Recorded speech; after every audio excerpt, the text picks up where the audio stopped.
महोदय गाडीतनं बाहेर या, घरातनं बाहेर या, तुमच्या मतदारसंघात फिरा। माहिती नसेल तर लक्षात घ्या, परिवहन मंत्री तुम्ही आहात। या मतदारसंघात या तुमच्या या 110 पेक्षा गाड्या लागलेल्या आहेत, 200 पेक्षा जास्त कर्मचारी आलेले आहेत आणि तुम्हाला निक्षून सांगतोय, जर त्या एका बस मधल्या कोणत्याही कर्मचाऱ्याला असेल किंवा जे आमच्या कोकणात जे भाविक जाणार आहेत गणेशोत्सवासाठी, त्यांच्या कोणाच्या जरी जीविताला धोका झाला तर सर्वस्वी जबाबदार तुम्ही असणार आहात। प्रताप सरनाईक साहेब, रात्रीचे 11 वाजले, जाग्यात का झोपल्यात? तुम्हाला माहिती नसेल तर तुम्ही परिवहन मंत्री आहात। तुमचा ओळा माझी ओळा हा मतदारसंघ आहे। त्या मतदारसंघामध्ये आज इकडे जेपीच्या पूर्ण मागे लाईनला बघाल तर पूर्ण लेफ्ट आणि राईटला जवळजवळ 110 पेक्षा जास्त एसटीच्या गाड्या लागलेल्या आहेत। हे सकाळी जवळपास पहाटे 3-4 वाजल्यापासून इथे आलेले आहेत।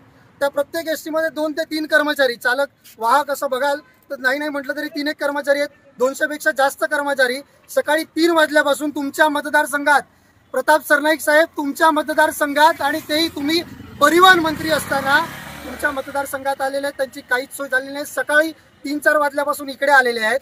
त्यांना इकडे मागे आपला MBMTचा डेपो आहे, मीराबाई इंदर महानगरपालिकेचा बसचा डेपो आहे, तिकडे सकाळी 6 नंतर डेपोचे दरवाजे उघडलेत।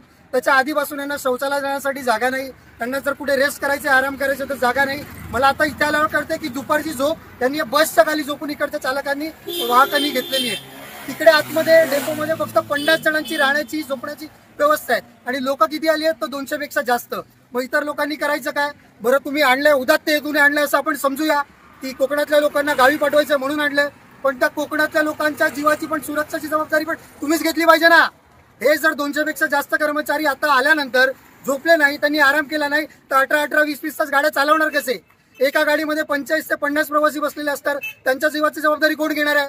मंत्री महोदय गाडीतनं बाहेर या, घरातनं बाहेर या, तुमच्या मतदारसंघात फिरा। माहिती नसेल तर लक्षात घ्या, परिवहन मंत्री तुम्ही आहात। या मतदारसंघात या तुमच्या या 110 पेक्षा गाड्या लागलेल्या आहेत, 200 पेक्षा जास्त कर्मचारी आलेले आहेत आणि तुम्हाला निक्षून सांगतोय, जर त्या एका बस मधल्या कोणत्याही कर्मचाऱ्याला असेल किंवा जे आमच्या कोकणात जे भाविक जाणार आहेत गणेशोत्सवासाठी, त्यांच्या कोणाच्या जरी जीविताला धोका झाला तर सर्वस्वी जबाबदार तुम्ही असणार आहात, कारण तुम्ही परिवहन मंत्री आहात आणि तुमच्या मतदारसंघात एवढ्या सगळ्या गाड्या उभ्या आहेत।